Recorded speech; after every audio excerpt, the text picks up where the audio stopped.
At 40 degrees below zero, the cold does not merely touch your skin, it hunts you down, turning the very air in your lungs into a jagged sheet of glass that shatters with every frantic breath. In the frozen woodlands of the Northeast, winter was not a season to be endured, but an absolute executioner waiting to claim those who underestimated its wrath. The wind howled through the bare branches like a relentless predator, scouring the earth and searching for any gap, any tiny crack in human defense through which it could slip its icy fingers. On mornings like this, the simple act of stepping outside was a wager with death, where a single mistake meant losing fingers to frostbite, and the absolute stillness of the landscape offered no comfort to the living. The forests, once vibrant and alive, became silent, frozen vaults under a heavy gray sky that seemed to press down on the world. It was here, in the heart of this unforgiving wilderness, that Kariwase stood, looking at his family's aging longhouse.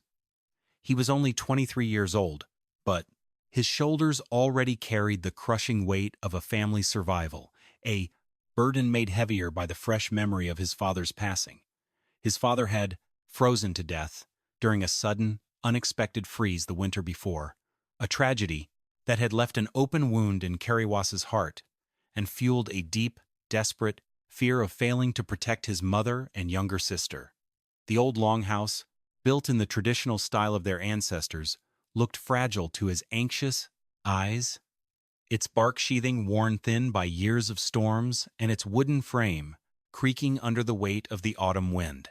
He touched the weathered elm bark, feeling the cold radiate through the fibers, and convinced himself that the old ways were no longer enough to save them. The traditional design, relying on flexible saplings and overlapping bark, seemed like a relic of a simpler past, wholly inadequate for the monstrous winter he knew was coming. He believed they needed a structure built for battle, a rigid, heavy fortress made of thick, unyielding oak logs that would stand solid against the wind.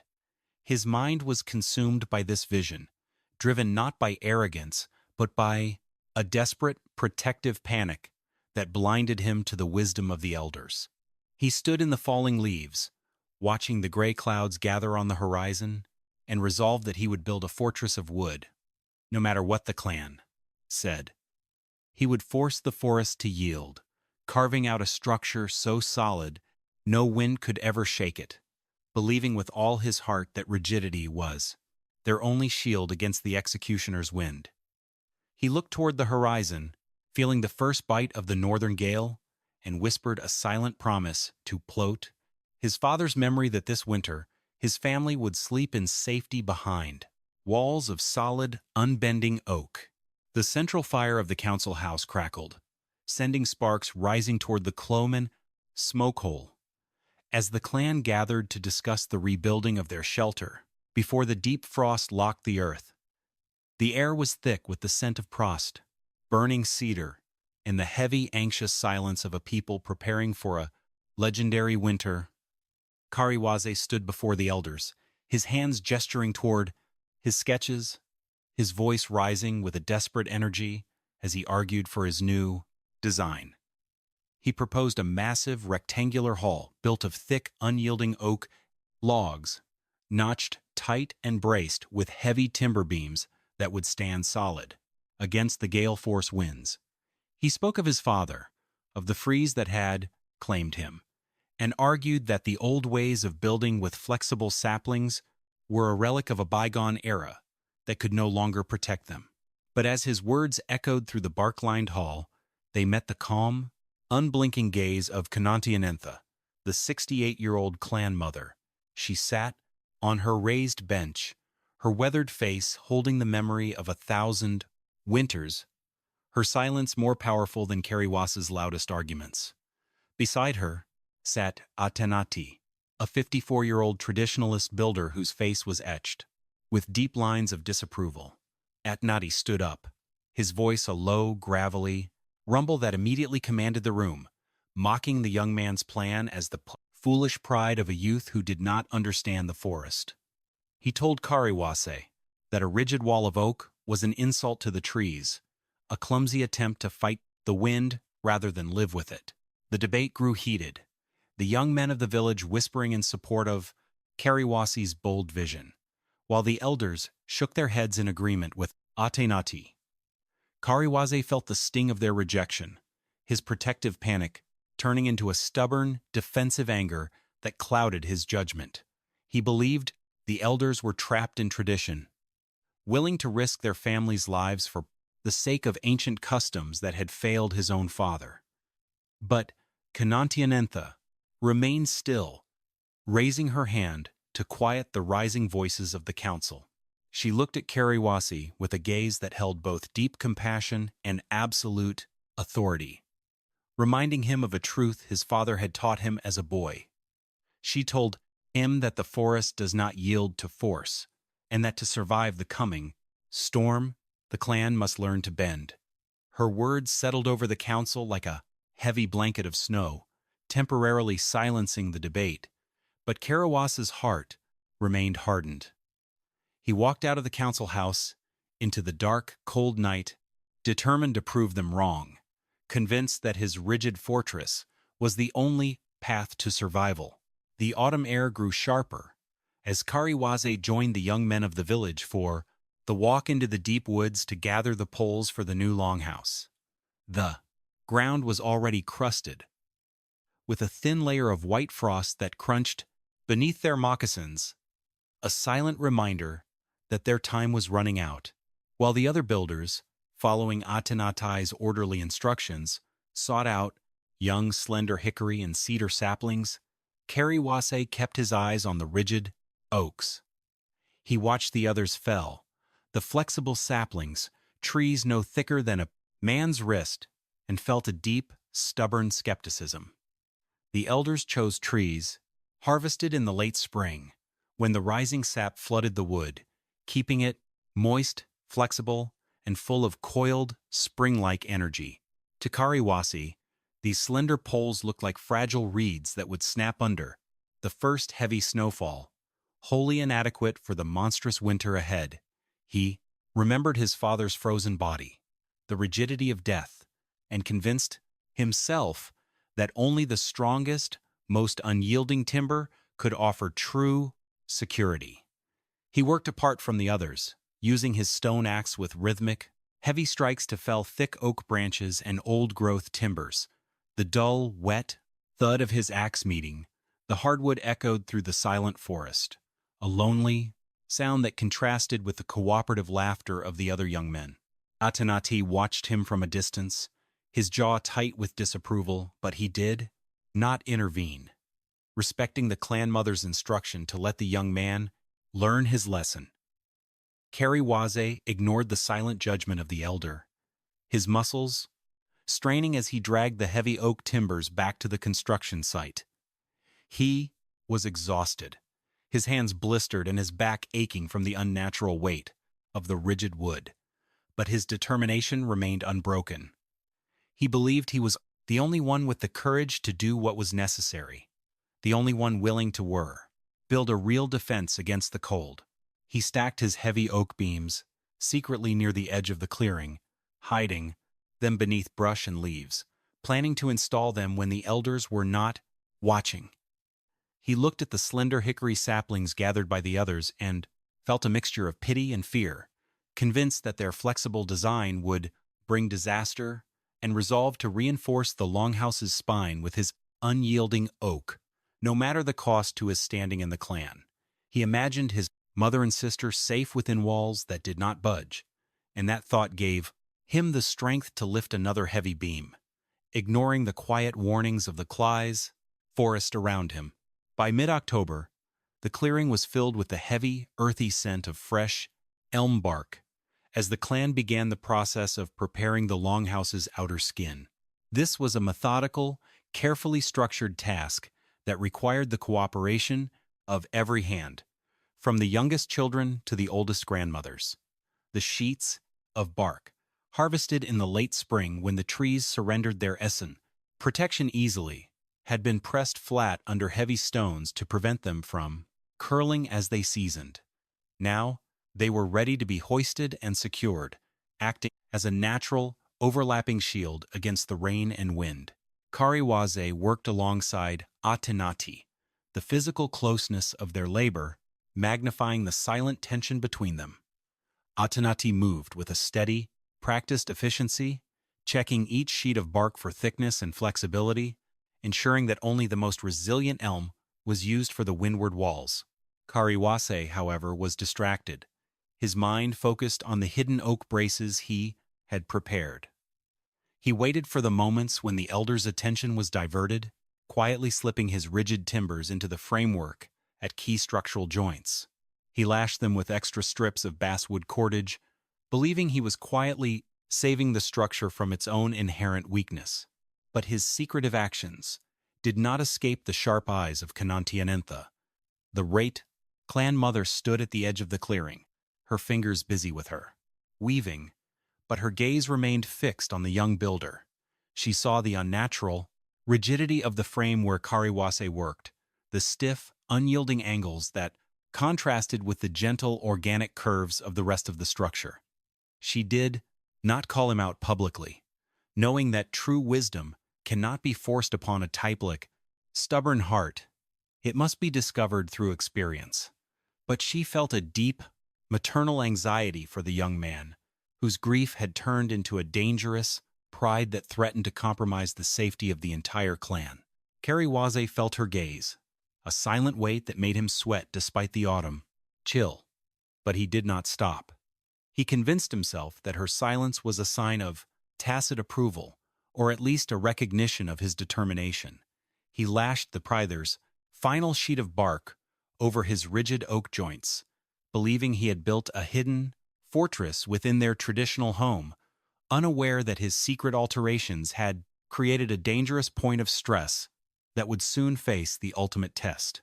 He watched the other builders laugh as they worked and felt a strange sense of isolation, realizing that his secret had built a wall not just within the house, but between himself and the very people he was trying so desperately to protect. The morning of the house raising arrived with a sky the color of cold slate, and the young men of the clan gathered in two parallel lines to begin the primary phase of construction. 2 rows of moist green hickory saplings had been driven deep into the dark, frozen earth, standing like 2 lines of silent soldiers facing one another across the central aisle. This was the moment where the longhouse would receive its characteristic shape, a slow and highly coordinated effort that required absolute trust between the builders. Men climbed onto the wooden scaffolds, their muscles straining as they grabbed the flexible tops of the poles and began to pull them inward. Kariwase stood on his scaffold, his hands gripping the cold, slick surface of a hickory sapling, feeling the active, spring-like energy coiling within the wood. The sapling was not a dead weight. It moaned and resisted, fighting against the pull with a natural, living force that vibrated through Kariwase's arms. He watched the older builders work, their movements synchronized and deliberate, ensuring that the tension was distributed evenly across the entire arch. If a pole was pulled too suddenly, it would whip back with lethal force, potentially throwing a man from the scaffold. If it was too dry, it would snap, with a sharp, sickening crack like a breaking bone. Kariwase felt a sudden, cold sweat break out on his forehead as his sapling groaned, its fibers stretching to their absolute limit. He realized for the first time the immense power contained within this flexible design, a structural strength that did not rely on mass, but on the careful management of tension. Yet, even as he watched the beautiful, barrel-shaped vault take shape, he looked at his hidden oak braces and felt a stubborn, defensive pride. He believed his pride brads. Rigid reinforcements were still necessary to prevent the arches from swaying too much in a gale. He secured his sapling to the opposite pole, lashing them tight, with wet inner bark, but his mind remained fixed on his own alterations, convinced that his rigid oak was the only thing standing between his family and a catastrophic collapse when the real winter arrived. He looked down at his mother and sister watching from the edge of the clearing, their faces filled with hope, and he resolved that his secret fortress would protect them, no matter how much the elders clung to their ancient, flexible curves. He tightened his grip on the lashing, ignoring the warning groan of the wood beneath his hands. With the sapling arches bent and held in place, the builders began the crucial task of lashing the longhouse's spine. This horizontal ridgepole ran the full 90-foot length of the structure, connecting every single arch into a single, cohesive unit that would distribute structural loads evenly. Atenatai led the long-station 80 work, his fingers moving with a practiced, rhythmic speed as he wrapped wet, basswood cordage around the joints. He explained to the younger men that as the cordage dried, it would shrink, locking the sapling ribs in a grip as strong as iron, yet allowing them enough play to sway in the wind. Kariwase worked on the central section, directly above his hidden oak reinforcements, his heart beating with a mixture of excitement and anxiety. He knew that this was the moment where his rigid alterations would be permanently locked into the structure. He carefully positioned his thick, unyielding oak braces at the central support joints, aligning them with the main ridgepole, and secured them with extra layers of wet cordage. He believed he was giving the Haudenosaunee Longhouse a solid, unbreakable core that would prevent the roof from sagging under heavy snow. He worked silently, avoiding the eyes of the other builders, his movements hurried and tense as he completed the lashings. When he was finished, his section of the spine felt remarkably stiff, showing none of the gentle, springy flexibility of the rest of the frame. He touched the rigid joint, feeling a deep sense of satisfaction, convinced that he had improved upon a design that had remained unchanged for generations. He believed his father would still be alive, if their old cabin had possessed such solid, unbending strength. But as he climbed down from the scaffold, he saw Kanontienentha watching him, her face shadowed by the late afternoon sun, her silence a heavy, wordless warning that made him shiver.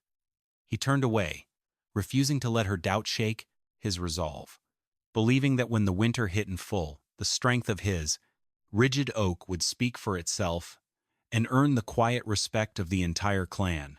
He walked back to his family's temporary shelter, his hands raw from the rough cordage, but his mind was filled with a stubborn comfort. He had built a fortress, and no matter what the elders believed, his family would sleep in tame safety behind walls that did not yield to the executioner's wind. He watched the smoke rise from the council fire, feeling a growing distance between himself, his people, but he pushed the thought aside, convinced that survival was worth the isolation. The construction site was a scene of organized, comprehensive activity. As the Blankenzis clan began the task of preparing the sheathing for the Longhouse's massive frame. This was the elm bark, harvested in the late spring when the trees were full of moisture and surrendered their outer skin easily. The sheets had been pressed flat under heavy stones for months, and now they resembled thick, rugged panels of wood, smelling of deep earth and ancient rain. The builders called this material the Earth's own leather, a highly descriptive term that captured both its strength and its remarkable water resistance. Kariwase worked near the base of the walls, his hands covered in dark clay as he packed mud and moss along the foundation to seal out any drafts.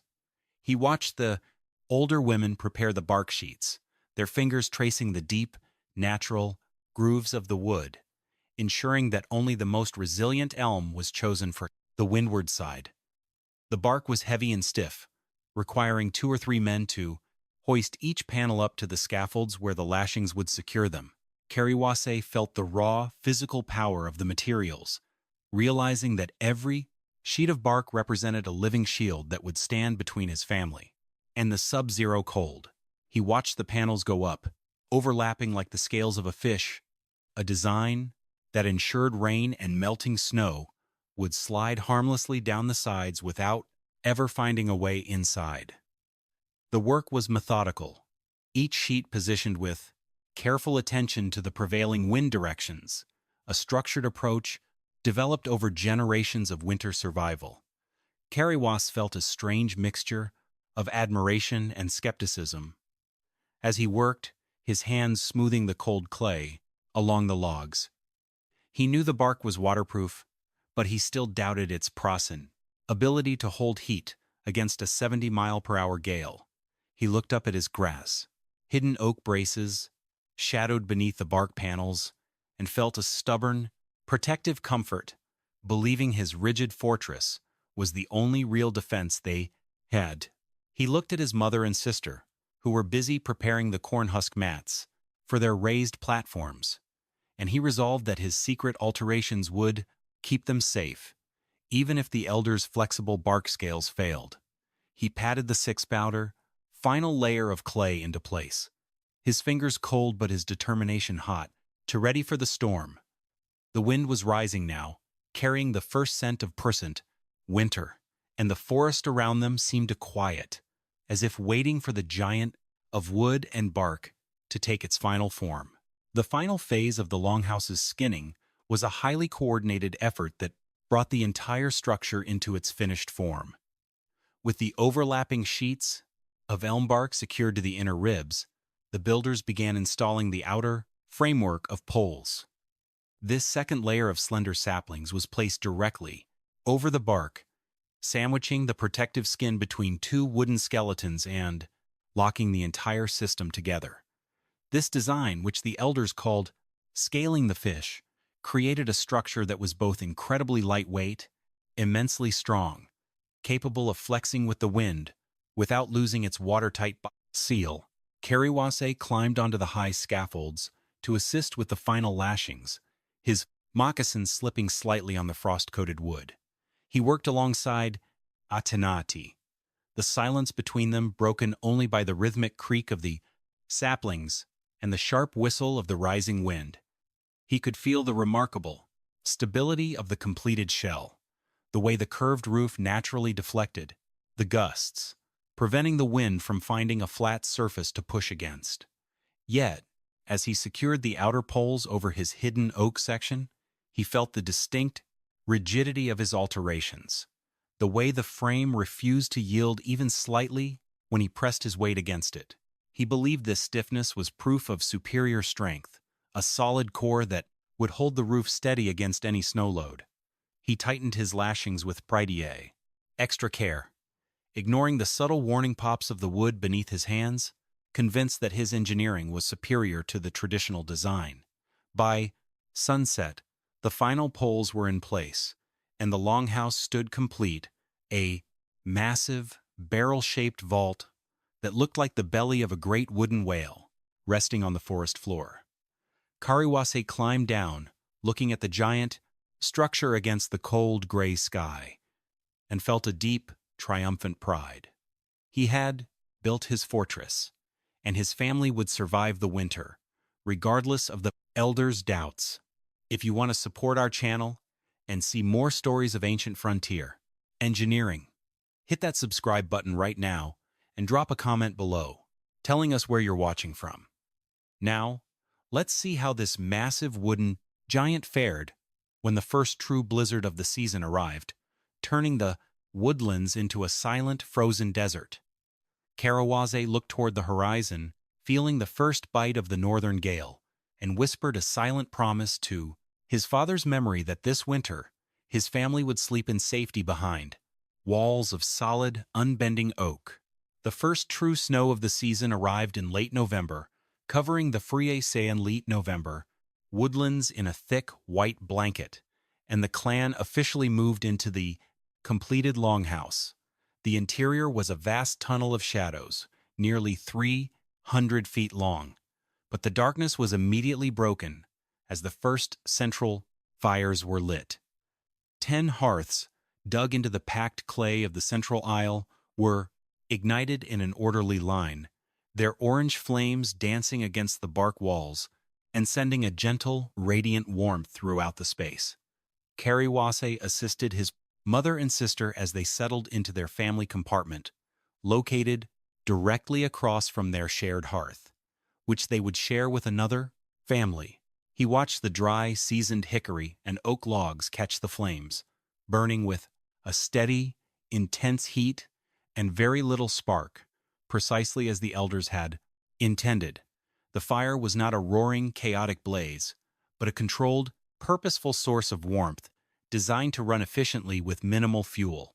Kariwase felt the immediate, soothing comfort of the fire, the way the heat pushed outward, warming the packed clay floor and radiating toward the wooden walls. He watched his younger sister laugh as she warmed her hands near the tanned embers, her wet cough from the previous winter entirely gone, and he felt a deep, emotional relief. His father's passing had haunted him for a year, but now, seeing his family safe, in the warm glow of the hearth, he felt a fleeting sense of peace. He believed his rigid oak reinforcements were the silent guardians of this comfort, holding the roof steady against the weight of the snow that was already accumulating outside. He sat near the fire, watching the smoke rise toward the ceiling, convinced that his secret alterations had made this warmth possible, and resolved to keep his fire burning steadily through the long, dark winter ahead, regardless of the challenges. He looked at the other families settling in, their voices creating a soft, humming murmur that filled the long corridor, and felt a growing sense of belonging. This was their sanctuary, a wooden giant built to defy the elements, and he was proud to have played a role in its creation, even if he had done so in secret. He added another log to the fire, watching the sparks rise like tiny stars into the dark rafters above. He knew the real test was still to come, but for tonight, the warmth of the hearth was enough to push his anxieties aside, and he slept soundly, wrapped in the soft furs of his ancestors. As the winter deepened, the Longhouse became a study in thermodynamic efficiency, operating on physical principles developed over generations of survival. With 10 fires burning continuously in a windowless, bark-lined tunnel, proper ventilation was a matter of life and death, preventing suffocation while retaining maximum heat. This was achieved through the roof openings, which the elders called the nostrils of the house, rectangular vents cut directly above each hearth. Kariwase watched his mother adjust the large bark flaps on the exterior roof using long poles, angling them with practiced ease against the shifting wind. If the gale blew from the north, she lowered the northern flap and raised the lockant southern one, creating a natural vacuum that pulled smoke upward and out while keeping the snow from falling in. This organized ventilation system created a pan of ventilation system, gentle convective loop, pulling fresh air in at ground level, warming it near the fires, and exhausting the stale smoke safely through the roof. Kariwase studied the airflow, marveling at the simplicity of the design, which prevented the accumulation of dangerous carbon monoxide without creating drafts. He could feel the cool, fresh air moving along the floor, immediately replaced by a steady stream of warmth as it approached the fire pits. This passive air exchange was far superior to any European-style cabin he had seen, where chimneys often backdrafted in high winds, forcing smoke back inside. The Longhouse breathed along with the people inside it, its permeable bark skin allowing moisture to migrate outward while retaining the warm, dry air necessary for comfort. Kariwase felt a growing respect for the traditional engineering, realizing that the house was not just a shelter, but an active, living system designed to maintain environmental equilibrium under the most extreme conditions. A realization that challenged his belief in the superiority of rigid, closed construction. He watched the smoke curl toward the ceiling, forming a dense gray blanket that hung suspended in the upper third of the arch, and realized that this was the faking key to their comfort. If you want to learn more about these forgotten frontier survival techniques, hit that subscribe button and help support our channel. We read every single comment and love hearing your thoughts on how our ancestors solved these ancient problems. Now, let's look closer at the warm smoke cap, the Radley.com hidden insulation barrier that most modern builders completely overlook. He stood in the central aisle, feeling the temperature transition as he raised his hand toward the rafters, and began to understand that the longhouse was built to manage heat, not just contain it. The curved, barrel-shaped ceiling of the longhouse served a vital, hidden purpose that most modern builders would completely overlook. Because the roof was a high, continuous arch, the warm air and smoke from the 10 hearths did not escape immediately through the vents. Instead, a thick, stable layer of gray smoke settled in the upper third of the house, roughly 7 feet above the Rhine floor. This smoke cap functioned as a natural, convective blanket, trapping the rising heat from the fires and radiating it back down toward the living areas. Kariwase discovered this phenomenon during his daily chores, climbing onto the persedy, high storage shelves to retrieve dried corn. The transition was stark. At eye level, the air was clear, fresh, and comfortably warm, but the moment he climbed, above 7 feet, his head entered a warm, pungent cloud of gray smoke that felt like a heated blanket wrapping around his shoulders. This smoke layer was also the guardian of their winter survival rations, preserving thousands of braids of colorful corn, bags of dried beans, and strips of elk meat hanging from the caken rafters. The constant, warm smoke cured the food, keeping it dry and preventing rot, mold, and rodents from destroying their winter supply. Kariwase realized that the longhouse was, in effect, a massive, inhabited smokehouse where every element of the fire was utilized for survival. The smoke, which would have been a nuisance in a flat-ceilinged room, was here, harnessed as both insulation and preservation, a dual-purpose design of striking elegance. He touched the warm elm bark near the peak, feeling the heat held within the fibers, and realized that the curved geometry of the arch was essential to this thermodynamic stability. He looked down at his rigid, oak-braced section and felt a sudden, fleeting worry, realizing that his unyielding timbers had altered the natural curve of the roof, potentially disrupting the flow of the warm smoke cap. But he pushed the thought aside, refusing to let doubt compromise his belief in his own calculations. He climbed back down to the raised platforms, his skin smelling of hickory smoke and pine sap, and watched his mother prepare their evening meal. The warmth of the room was undeniable, a physical shield that held the sub-zero cold of the forest at bay. And he felt a deep, silent gratitude for the wooden giant that sheltered them all. The wind was howling outside, a distant, muffled roar against the thick bark, but inside, the air was still, and the fires burned steadily, casting long, flickering shadows across the packed clay floor. To combat the damp chill that inevitably seeped upward from the frozen earth, the Haudenosaunee lived their lives on raised platforms. Wide wooden benches, running the entire length of the longhouse walls, were elevated a foot or more off the ground, creating a distinct, elevated living zone for each family compartment. These platforms served as beds, seats, and social spaces covered in flare, in thick mats woven from corn husks and topped with the heavy, oily furs of black bears and beavers. Kariwase sat on his family's bench, feeling the warmth of the one-away animal skins, and realized that this elevated design was essential to their comfort. By sleeping on these platforms, they stayed above the cold, dense currents of air that flowed along the floor, remaining within the warm, convective loop created by the hearths.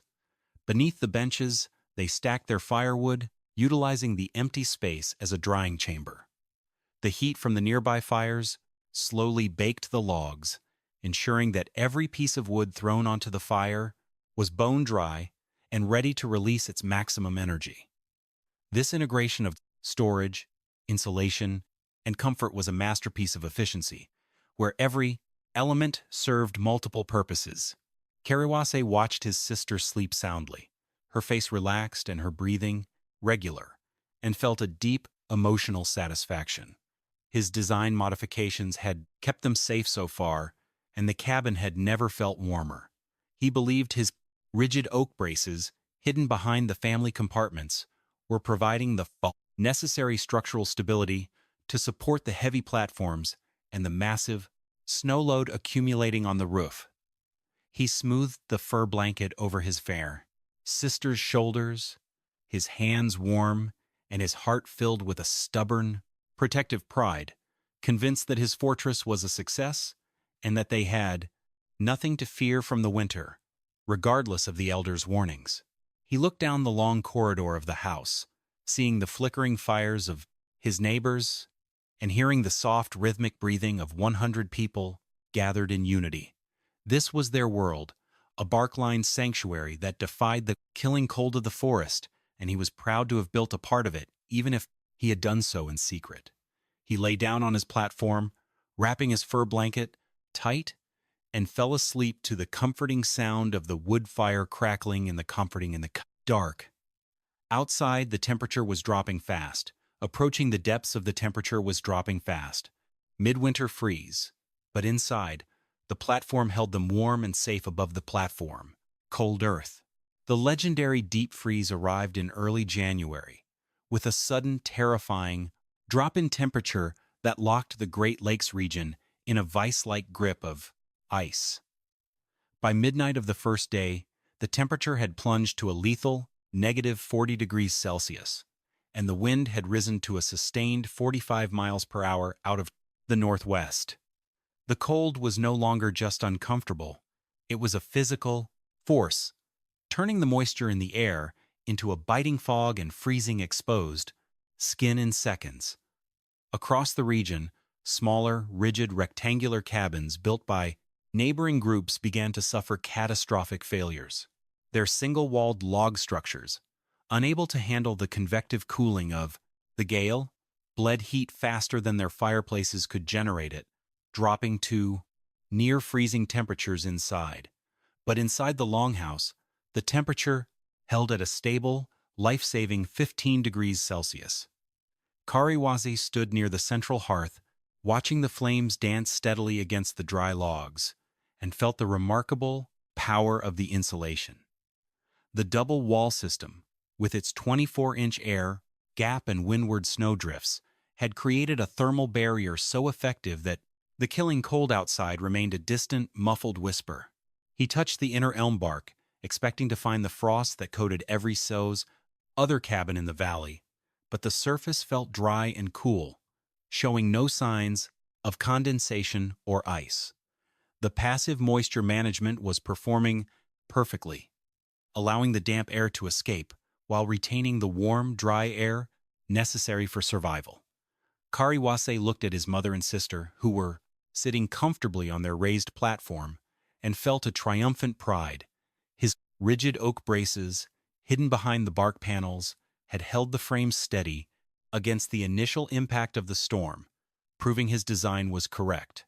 He believed he had saved his family from the fate of his father, and the thought filled him with a deep emotional relief that pushed his lingering anxieties aside. But the storm was not over.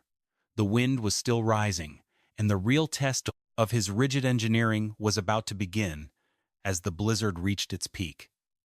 If you want to see how this flexible giant of wood and bark survived the worst wind of the century, hit that subscribe button and support our channel. Now, let's look closer at the breath of 100 heaters, the natural warmth that kept the longhouse alive. The wind was howling like a wild beast outside the walls, but inside, the air remained still and warm, protected by the thick, organic shield of the elm bark. As the blizzard raged outside, turning the forest into a white, chaotic static, the longhouse functioned as a closed, highly efficient ecological system. 100 clan members, gathered together in the insulated bark-lined tunnel, generated an enormous amount of passive metabolic heat, Simply by existing, each resting human body functioned as a small heater, radiating approximately 350 to 400 BTUs of thermal energy per hour. Combined, the 100 occupants acted as a massive 40,000 British thermal units radiator, raising the baseline temperature of the space by several degrees even before a single log of hickory was added to the fires. Kariwase walked down the central aisle, observing the families gathered on their raised platforms and felt the palpable warmth of their collective presence. The children were playing games, their laughter echoing softly through the long corridor, showing no signs of the cold stress that plagued neighboring cabins. This human heat contribution was a vital, calculated part of the Longhouse's thermal design, an orderly approach developed over generations of winter survival. The circular shape and dome profile prevented this warm air from stagnating, encouraging it to circulate gently throughout the living compartments. But outside, the storm was reaching a terrifying pitch, the wind sustaining at 50 miles per hour, with gusts over 70. The snow was accumulating on the prey, windward side, building a massive drift that reached nearly to the roofline. The immense weight of the snow and the unrelenting pressure of the gale began to take their toll on the structure. Kariwase could hear the building talking a series of deep groans, sharp pops, and creaks that signaled the rising tension within the frame. And he felt a sudden, cold knot of anxiety tighten in his stomach. He looked up at the arched ceiling, seeing the warm smoke caps swirling slowly in the firelight, and realized that the tension was concentrated at his rigid oak joints. The saplings were built to flex, but his oak braces refused to yield, creating a dangerous conflict within the giant's wooden rib cage. He walked back to his compartment, his heart beating fast, and prepared for the worst. The wind was pounding the eastern wall like a physical hammer, and he could feel the cardaflap vibrations through the packed clay floor beneath his feet, a silent warning that the structure was reaching its absolute limits. He watched his grandmother, Kanontienentha, her eyes fixed on the ceiling rafters with a quiet, knowing look that made his breath catch in his throat, and he realized she knew what he had done. By the third night of the storm, the Longhouse was locked in a life-or-death battle with the most severe winter gale in territorial history. The wind hit the battle, curved bark sheathing with a relentless, scouring force, searching for any weakness. The flexible hickory saplings, bent with such care in the spring, performed exactly as designed. They flexed and swayed, yielding to the winds, energy, and distributing the immense structural load evenly across the entire frame. This organic elasticity was the first lesson of the Haudenosaunee, a philosophy of survival built on cooperation and flexibility. But at the central support section, where Kariwase had secretly installed his rigid oak braces, there was no flexibility. The thick, unyielding oak refused to bend, creating a severe concentration of stress where the flexible saplings met the rigid wood. As the wind slammed against the windward side, the horizontal ridgepole began to twist, the horizontal alignment of the spine, compromised by the uneven tension. Kariwase stood beneath the central joint, his face pale in the firelight, as he heard the sickening sound of wood splintering overhead. The wet basswood cordage, stretched to its absolute limit by the unyielding oak, began to pop and snap like pistol shots in the dark. The roofline above his family compartment began to sag, a massive, heavy drift of snow pushing down on the weakened structure. Kariwase realized, with a sudden horizontal horror, that his fortress was failing. His attempt to build a rigid, impenetrable wall had instead created a lethal flaw that threatened to collapse the entire roof, exposing his mother, his sister, and 98 other clan members to the process, killing. -40-degree cold. He stood paralyzed by guilt and panic, watching the basswood fibers fray and snap above his head, realizing that his pride had brought them to the brink of disaster. His grandmother's words echoed in his mind. That which cannot bend will inevitably shatter. He looked at his sister, who had awakened and was staring at the sagging ceiling with wide, terrified eyes, and he knew he had to act. He saw Atenatai running toward him through the central aisle, his face etched with anger and fear, and Kariwase realized his secret was out. The elders knew he had compromised the house, and the consequences of his arrogance were now falling upon them all. The roof groaned again, a deep, sickening sound that vibrated through the entire structure, and he knew that they had only minutes before the wood gave way completely, burying them in ice and snow. The wind reached a high, screaming pitch that vibrated through the bark walls like a physical blow, and the central section of the longhouse roof groaned, sagging another 6 inches under the weight of the snowdrift. In the dim, smoke-filled corridor, the panic was palpable, families shouting in fear as splintering wood overhead threatened imminent collapse. Kariwase stood beneath, the failing joint, tears of shame and panic streaming down his face as he confessed his secret alterations to Kanontienentha and Atenatai. He admitted he had installed the rigid oak braces, believing he knew better than the ancestors, and begged for a way to save them. Kanontienentha looked at him, her eyes holding no anger, only a deep, calm authority that pushed the chaos aside. "Climb," she said, her voice steady and clear above the gale. "Cut away the rigid oak. Let the house bend." Kariwase did not hesitate. He grabbed his stone axe, scrambled up the wooden scaffold, and climbed into the warm, suffocating smoke cap. The air was thick with pungent, gray smoke, blinding his eyes and searing his lungs with every breath, but he fought through the panic, his fingers finding the frayed basswood cordage of the rigid joint. He swung his axe with heavy, desperate strokes, his muscles screaming from the tualagrad, heat and exhaustion, the wood splintering beneath his blows. He could hear the storm screaming just inches from his head, the cold wind scouring through the clee's vents. But he kept swinging, his mind focused entirely on the safety of his mother and sister below. With one final, heavy blow, the rigid oak brace severed. The moment the wood was cut, the structure shifted with a deep, booming groan. The flexible hickory saplings, released from the rigid tension, instantly flexed into their natural, aerodynamic curve, absorbing the wind's energy and springing back into place. The roof straightened, the sagging stopped, and the longhouse held. The flexible giant had survived, and the clan was safe. Kariwase clung to the scaffold, gasping for fresh air as the smoke cleared slightly around his head, his hands trembling with exhaustion and relief. He looked down at the blank way, central aisle, seeing his mother and sister weeping with gratitude, and realized that the flexible design of his ancestors had saved them all. He climbed down, slowly, his pride entirely gone, and prepared to face the judgment of the clan.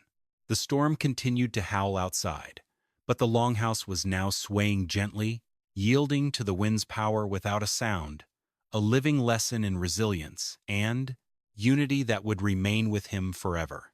The blizzard finally broke on the morning of the 4th day, leaving the valley locked in a silent, crystalline beauty under a bright winter sun. Kariwase stood before the clan in the central aisle, his head bowed and his hands raw and blistered from the rough cordage, waiting for his sentence. He had compromised the safety of 100 people, violated the trust of the elders, and nearly caused the destruction of their sanctuary. Atenatai stood beside him, his face stern, but his eyes held none of the anger Kariwase had expected. Kanontienentha stepped forward from her raised platform, her fingers tracing the smooth purple shells of the wampum belt she carried. She looked at Kariwase with a gaze of deep, maternal wisdom, her voice calm and steady as she spoke to the assembled families. "The young man built out of fear," she said, "and fear makes us rigid. But winter has taught him that, to survive, we must learn to bend." He cut away his own pride to save us. And that is the first step of a true builder. She did not banish him or strip him of his standing. Instead, she instructed him to work alongside Atenati to repair the damaged section using the traditional flexible hickory. Kariwase looked up, tears of gratitude filling his eyes as the weight of his guilt was lifted, replaced by a deep emotional healing. He embraced his mother and sister, their faces warm and healthy, and felt a profound, unshakable sense of belonging. Atenati handed him his stone axe, a silent gesture of reconciliation and partnership that cemented their bond. The young builder had learned the hard way, but he had survived to carry the wisdom of the ancestors forward. He walked back to the central hearth, feeling the radiant warmth of the dry, hickory wood, and realized that his father's memory was honored not by building rigid fortresses of oak, but by preserving the flexible harmony of the porche longhouse. He began his work, his fingers moving with a new, structured care, ready to build for the future in unity with his people. If you found value in this story of frontier resilience and emotional healing, please hit that like button and subscribe to our channel. We are dedicated to bringing you these forgotten stories of human ingenuity, and your support helps us continue our lake journey. Let's look now at the final legacy of the Longhouse, the white pine of peace that still shelters us today. In the quiet warmth of the midwinter afternoon, Kanontienentha gathered the Prenzen, children around the central council fire, to read the Hiawatha Wampum Belt, her fingers tracing the smooth purple and white shells in the firelight. She explained that the physical cooperation required to build and maintain the Longhouse was the exact blueprint for the great law of peace. One family, sheltering under a single, invisible longhouse of democracy that stretched across their entire territory. The Mohawk, the Oneida, the Onondaga, the Cayuga, and the Seneca were no longer separate tribes, but brothers, their unity as strong and flexible as the lashed hickory ribs of their home. Kariwase sat near the fire, listening to her voice weave the past into the present, and felt a deep, inspiring peace. The Longhouse was not just a building, it was a womb, the Tuzan cradle of a democracy that functioned from the inside out, where the harmony of the domestic hearth was the blueprint for the harmony of the entire nation. He looked back at the clearing as they walked away, seeing the tall pines swaying gently in the spring breeze, and felt a deep, silent gratitude for the lessons of the forest. The Longhouse was gone, but its spirit remained within them, a powerful inspiration that would guide them through 1,000 more winters. The fire was still burning in his heart, and he knew that as long as they remembered how to bend, they would always find warmth, no matter how cold the world became. Years later, when the forest resources around the village were exhausted and the soil in the fields grew tired, the clan prepared to move.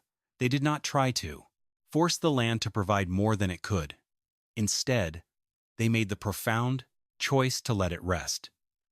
They dismantled the Longhouse, taking only the most precious items and the strongest hickory poles with them to their new home.